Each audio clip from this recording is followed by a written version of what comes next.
So here I am with Gene. Gene's a World War II veteran. Gene, you want to tell us a little bit about yourself?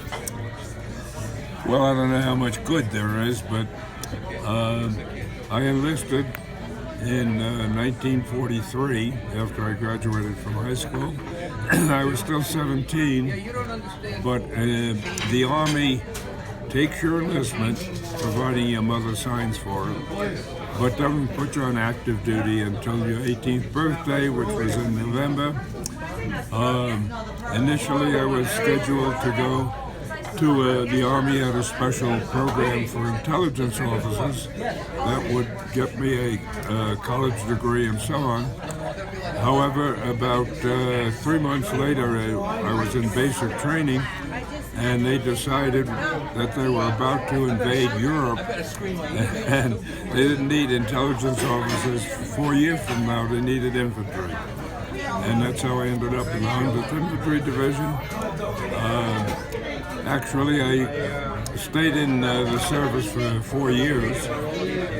6 months of it was combat. The time afterwards I spent in the American military government in Germany and learned a lot of things that as a 17 or 18-year-old I didn't know.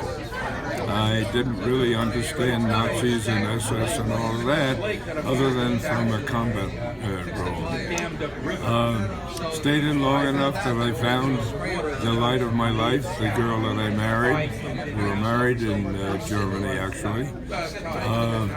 The pastor of the church turned out to be a pretty good friend of mine, though he was later killed climbing an Alp, because that was what he was in his free time, a mountaineer.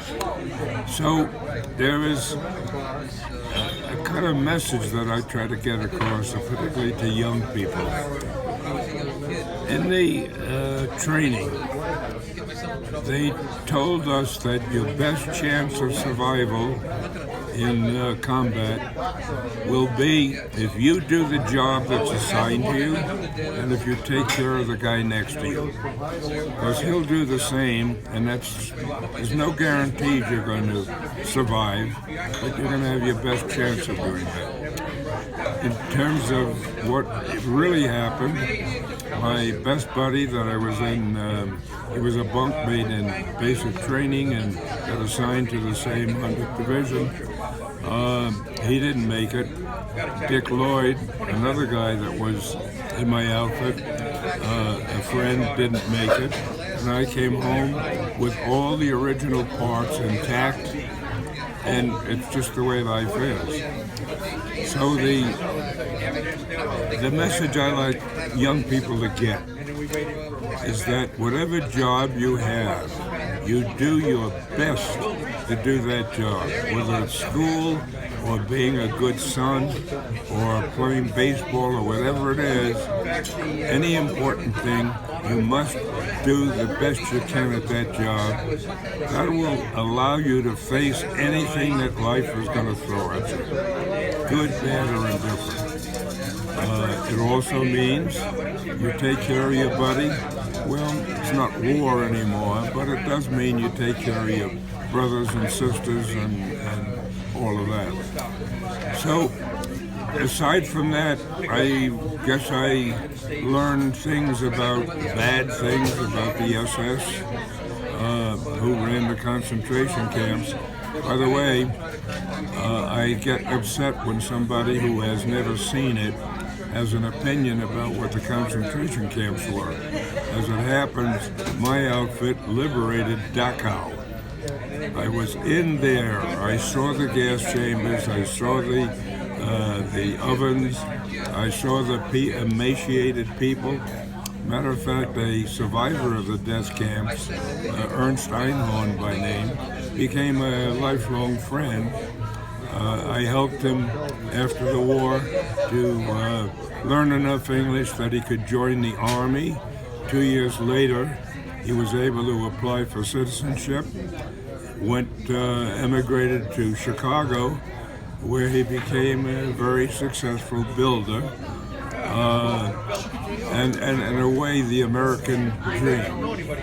Here's a guy from a concentration camp that saw his parents and his brothers and sisters murdered, and yet he could get himself together, put his best effort at whatever he was doing, end up an American citizen, living in the States, and being our dream of what we can offer immigrants that are here legally, by the way.